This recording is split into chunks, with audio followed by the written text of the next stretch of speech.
How much progress was made at the Trilateral talks in Abu Dhabi between Russia, Ukraine and the United States? Well, there are different takes on that in this morning's Russian papers. Nezavissimaya Gazeta reports, judging by comments, some of them anonymous, Trump's team is full of optimism, as in previous efforts to achieve peace. Citing US officials, Axios suggested that the meeting in Abu Dhabi brings direct talks between Zelensky and Putin closer. Ukraine's president really wants that.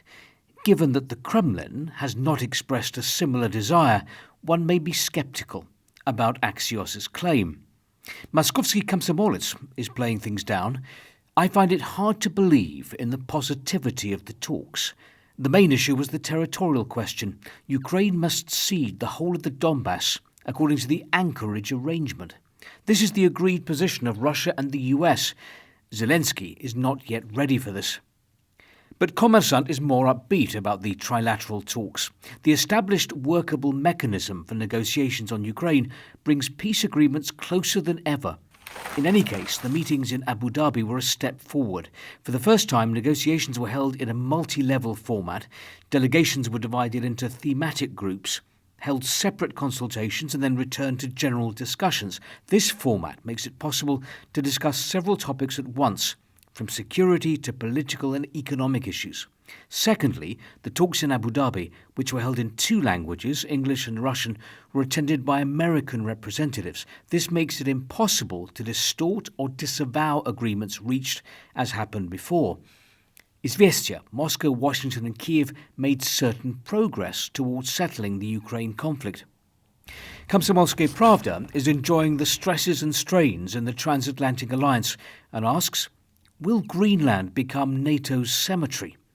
The transatlantic partnership, of which NATO has been so proud since its creation in 1949, has in a short space of time begun to crack and crumble and could bite the dust any moment.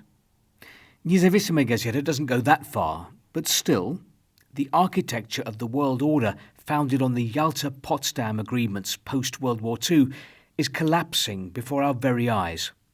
Donald Trump is happy to brandish the sledgehammer of American power and smash all the structures supporting the old order.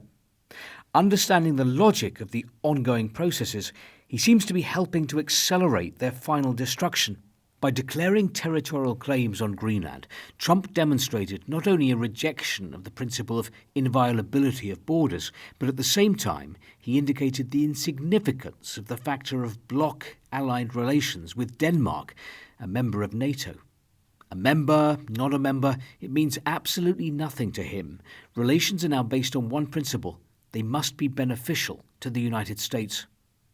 And the Russian government paper, Rossiyskaya Gazeta, notes that, according to America's new national defense strategy unveiled a couple of days ago, the US will offer more limited support for its NATO allies.